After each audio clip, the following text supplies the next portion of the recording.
Hey friends, it's Missy again. Thank you so much for joining me today. I'm here with another layout for the Hip Kit Club, and this is my first layout using the 2018 March kits. And I started to go through everything, and I really loved these Project Life cards. These are exclusive to Hip Kit Club and the Project Life kit this month.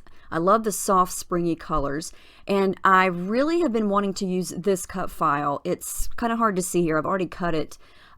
It's a giant egg made of all kinds of different shapes, and it's so cute. And I picked out some papers here that I think I might want to use to kind of coordinate with those Project Life cards.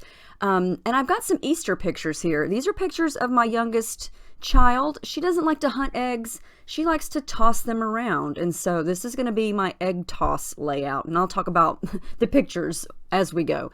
But I did little color swatches here of the Vicky Bouton watercolors because I wanted to see what they look like on paper before I just started using them. And I'm going to use some of those on my layout. Now, let me just go ahead and say I sped this up because I totally changed this. This is sort of one of those layouts that starts out one way and totally changes. Now, I cut this on white cardstock, and I actually thought, yeah, I'm going to back this. I'm going to back all of these little open spots with pattern paper.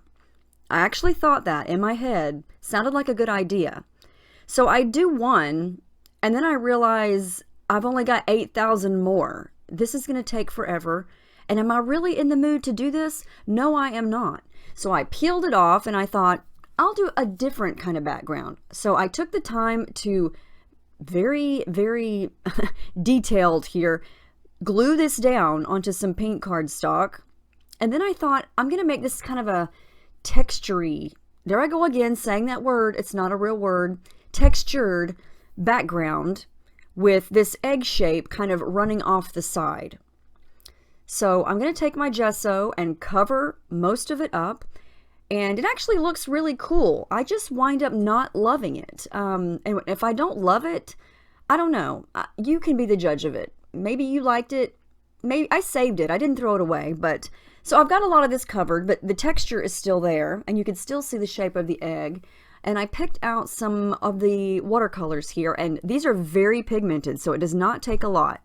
And I love this effect here. When you start adding the water and the paint over the cut file, you can see the shapes just sort of appear. And that looks really cool. And I do love this look. But the more I went, the more I don't know, I didn't love it. You couldn't really tell that it was an egg. It just looked like a bunch of watercolor. So I saved this. I may use it for something else, but I just decided to not go with it as my paper or as my background. Scratch that idea. I recut it on that really pretty marbled Dear Lizzy paper. Since I knew right away I did not want to not fussy cut, but back it, I thought, well, I'll cut it on some really cool paper, and it won't be solid white, and I'll use white as the background. And I really love how this looks. It's such a cool pattern paper to begin with. It's got that marbled color, and it's perfect for spring, and so many things go with spring. And I'm kind of challenging myself here to use these pictures because there's a lot of green grass in there.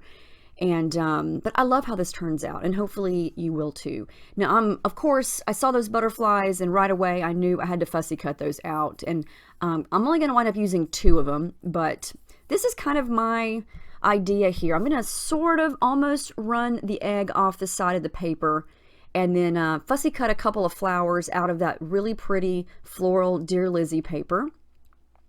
So most of the pattern paper that I use here is from the Dear Lizzy Stay Colorful collection, and I love the colors. It's total, it just reminds me of spring and Easter. And I don't really scrapbook, I don't know, themes aren't really my thing. So Easter, I haven't scrapped an Easter page in I don't know how long, so this is this is a big deal for me. Now, I am going to jazz up this background, and so I pulled out some clear gesso, and I'm just smudging it down with a palette knife, and now I can add all kinds of watercolor to it, and it's going to smudge and blend and look really, really pretty together, and not just soak right into the paper, because the background paper here is from the cardstock kit, and it's not the basil marshmallow this time. It is textured. I think it's still basil, but it's the textured cardstock. I believe it's called Avalanche. So to get the color blue that I want, I mixed, goodness, I don't remember. It's one of the blue watercolors from the Vicky Bouton watercolor set that comes in the color kit this month, and I mixed it with some of the white. I'm just trying to pull in some other colors, not so much pink and yellow at this point, because the egg, I'm just going to call that the egg cup file has a lot of pink in it, and there's really not a lot of that sky blue color. So I'm going to make sure that that is on the background. I do add some pink, and I mix the dark pink color with some white, because of course I love pink, and I try to blend just a little bit. I don't go too crazy with it at this point. The key, and I say this a lot, but the key is to do some of the mixed media if you're making a background like this, and then every so often bring your cut file, right like I'm doing right here, put it back on top and see what you've got, see what it looks like, and if you need more, take it off and keep adding. And the good thing about covering it up is usually you need more than you think you do, so it's okay if you do too much. Now I wanted that pink to be a little more of a match to the pink in the cut file, so I pulled out the Vibes Sweetheart shimmers, and that's from a color kit from a few months ago, and it seems to be a little bit better of a pink match for what I was going for. So I sprayed a little bit of that on, well, I brushed a little bit of it on, and then splattered some of it. Then I decided maybe I wanted to lighten the pink up, and so I cover a little bit of it with white gesso. I don't know, sometimes I love the way it looks right away, and some days I have to work at it, and it just depends on the color. Here I just got bold and said, you know what, I'm just going to spray this directly on, and I love how that looks. I think it needed that bold dark color, but I felt like I needed to kind of go up and down, because I've got like a horizontal mixed media thing going on here, and the egg is more vertical, and so I feel like I need to cover more vertical. So here's where I felt like I really made it all come together. I pulled out some of that Dina Wakley yellow paint from the February color kit, mixed it with some white acrylic paint to make it a little more soft, and scraped it on. And I love the pop of yellow that this gives, and I think it was just the perfect addition, because there is a little bit of yellow going on, and there's going to be some yellow over to the right once I start adding the pictures in. I love that background. I think that looks super cool. And you really can't tell, but she has on a yellow shirt in the pictures. So now I'm going to start to work on everything else, I believe. Yeah, the pictures, if you can, I know she looks really small in the pictures. She's over to the right side of both pictures, and I made the pictures more horizontal because she's throwing eggs across the yard. And so over on the right or the left side of the picture, there's eggs in the grass.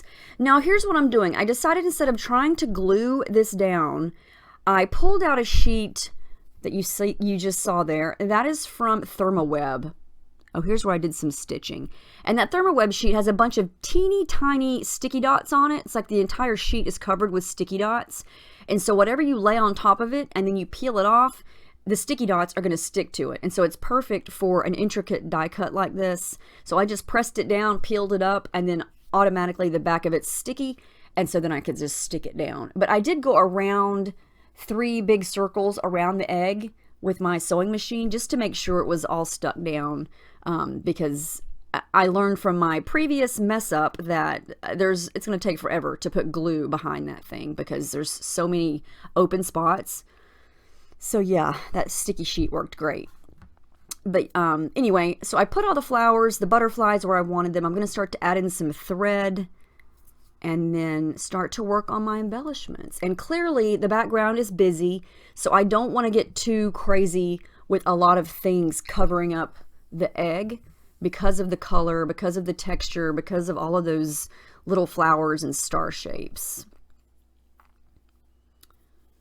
But yeah, on this was 2 Easters ago, 2 years ago, and took the basket of eggs out into the yard, and I tried to hide them, and instead of her finding, well, she found them because I didn't hide them really hard, but instead of putting them in the basket, she just wanted to throw them around. She loves to throw things, and I don't know if you know my children, they're both autistic, and so they do things in totally different ways than typical children do, and so we just did egg tossing instead of egg hunting, and so that's going to be the name of this layout, egg toss, because she could just stay out there all day and she would just toss them around. And luckily they were plastic eggs. So yeah, it was fun. And I just had to get lots of pictures of it because it was cute. So I added the title using those really pretty scripty thickers, and I moved it. I was going to put it at the bottom, but then I moved it over to the left. I like that a lot better. I added in a chipboard frame that I just cut in half. I think that was from Pebbles. Can't remember. We have so many manufacturers this month. Put half at the top, half at the bottom, and then I added in a couple of little yellow heart stickers from the Crate Paper Maggie Holmes. And I'm going to add some journaling here, and I think it's getting close to being finished already. This actually came together. Once I figured out what I wanted to do with that giant egg, it finally came together. And I really love the colors. I think it really screams spring, the flowers, the butterflies. And I'm finally glad that I got some bold pictures scrapped. Even though there's a lot of green in there, I think it just says, hey, these are spring pictures, and all of the colors just sort of accentuate that. And you know, when it's springtime like that, you want to scrap the pictures in color. There was no way that I was going to make those black and white, but here you can see all the details, the texture, the layers. Everything came together really, really pretty. So let me know if you have any questions about any of the kits. Keep uploading your projects to the forum because I'm really enjoying seeing them. And yeah, these kits are so pretty. Love, love, love them. So thank you so much for watching, and I hope you have a super week. See you next time.